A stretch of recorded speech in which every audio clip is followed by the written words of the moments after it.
All right, hello, and welcome to my channel. It's an educational channel. We try to hook you up with information that is high-powered, things that you probably haven't heard of before, but if you did, they would have a big impact. And this is our 173rd Bible Decode, all of them coming from the New Testament so far. And we've been exploring the Roman origins hypothesis for the New Testament. That is that the Romans wrote the New Testament in whole or in part. There are many authors who are now coming down with this hypothesis. It goes all the way back to certainly Elizabethan England at least, but in the modern era, in the 21st century, it includes Abelard Reuchlin, Roman Piso, Joseph Atwill, Henry Davis, and James Valiant, and now Michael Menescot's his book Christianity's Origins as a Flavian Secrecy Cult. And the Flavians were a dynasty of Caesars that ruled the Roman Empire from 69 until 96 AD. That was Emperor Vespasian and his two sons, Emperors Titus and Domitian. And the theory goes that these three emperors were the authors of the New Testament. They wrote the New Testament story as a psychological operation to basically mellow out, tame, domesticate the Jews. And the Romans, Titus and Vespasian, had just gotten done fighting a war against the Jews. They both were wounded in the war before Titus triumphed and completely destroyed Jerusalem in 70 AD. Eventually, both Titus and Vespasian became emperors. And upon doing that, they decided to execute their plan to write a gospel. Really three of them, Matthew, Mark, and Luke, and probably not all at the same time. I think, they were basically three separate drafts of the same document, more or less. And then the other ones were probably written by later emperors or other members of the close family or the court of the Flavians. Incidentally, Flavian means golden or blonde. And they wrote the Gospels and they backdated the story by over 40 years, putting Jesus's ministry in the reign of Emperor Tiberius in the early 30s AD. And then at the same time, they wrote a history of this war between the Jews and the Romans called War of the Jews. And these two books are intended to be read as companion pieces. Their parallels between the two are staggering, and way beyond the realm of probability, standard deviation, and it starts with looking at the 3-year ministry of Jesus in Judea and the 3-year military campaign of Titus in Judea. They are parallels of one another. Every place that Titus goes in his military campaign, as outlined by Josephus. Josephus is the author of this this history that the Romans wrote. Josephus is probably just a pen name, but whoever he was emanating from Rome. Living according to Josephus's autobiography, he was ultimately an adopted member of the Flavians, and he was one of the court historians for the Flavians. And that Titus was basically his endorser of the history. And the amount of parallels, every place that Titus goes in his military campaign, Jesus also goes in his ministry, in the same order, and they encounter parallel events at each location, and those events are set off by exactly 40 years. We're talking about over 40 separate events that are all in the same order like that, from those two books. Also, many of the prophecies that Jesus makes in the New Testament are fulfilled in the pages of War of the Jews, a lot of them being fulfilled by Titus. And, Christians will lean on that, saying, or at least they used to lean on that, saying what a great prophet Jesus was. But then they recognize that actually what that means is that Titus is the second coming of Jesus. And so they shied away from that since then. Most sects of Christians, many at least sects of Christians, used to have Josephus as one of the canon in their Bible. But now I think only one sect still does, the preterists. Anyway, there are many more families and genuses of parallels between the two books. Michael Menescotts, in his book Christianity's Origins, looks at the book of Luke and looks for parallels between it and War of the Jews, and found over 250 of them just in the book of Luke. The book of Luke is totally saturated with parallels, and they go both ways. Sometimes one parallels War of the Jews parallels the Gospels. Sometimes it's the other way around. They were written by the same people at the same time for the same reason. And the reason was to mellow out the Jews. They knew that the Jews were waiting for a Messiah. They were waiting for a Messiah that would help them take down Rome, a military commander who would help them to overthrow the Romans from Judea. And that almost happened in 66 AD. They threw out the Herod kings. The three Jewish zealots listed by Josephus are named Eleazar, Simon, and John. And they kicked out the Herod puppet kings of Rome and required Emperor Nero to send in General Vespasian to put down the revolt. So the Romans knew what kind of a threat the Jews were. Regardless of the fact that Titus utterly destroyed Jerusalem, they still viewed them as a threat. And so instead of writing about a military commander, the Romans wrote a story about a Jewish Messiah who was a Prince of Peace and who believed in rendering unto Caesar what is Caesar's, and walking an extra mile with the Roman soldier's backpack and turning the other cheek to oppression, and calling the Romans' faith, the Roman slave owners' faith, the greatest in all of Israel, while at the same time, really pruning or really superimposing the Roman tradition on the Jews by having Jesus overturn the tables of the money changers outside the temple.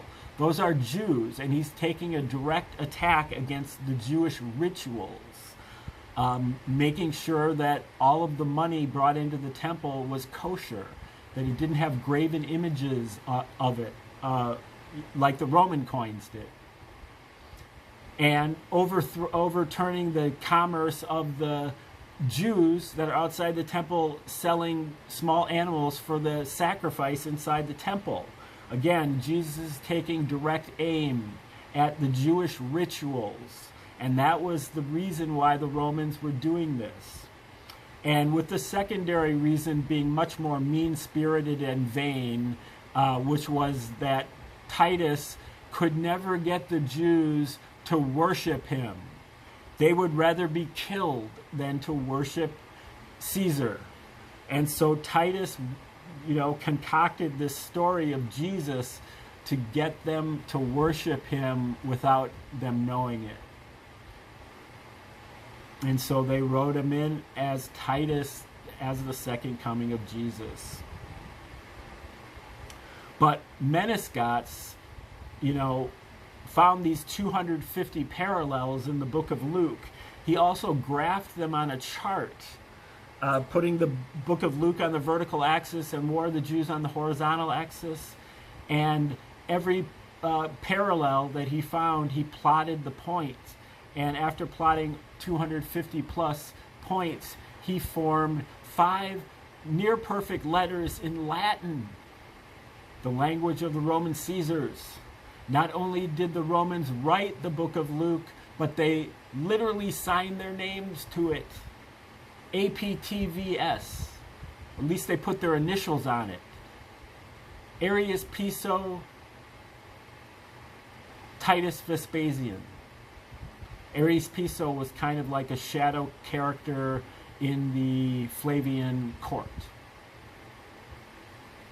And he is claimed to really be the primary author, according to both Abelard Reuchlin and Roman Piso, who independently determined that Arius Piso was the author of the New Testament way back in the 1980s. I think Reuchlin was even writing in the late 70s. So what we're doing, though, is we're taking this Roman origins hypothesis and applying it to a piece of Christian apologetics, a book that was given to me to try to convert me to Christianity by one of my Christian friends. And I believe that it is very much of a book that a lot of people give to their friends to try to convert them to Christianity.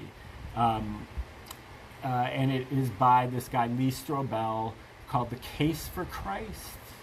Strobel was a court reporter for the Chicago Tribune, I believe.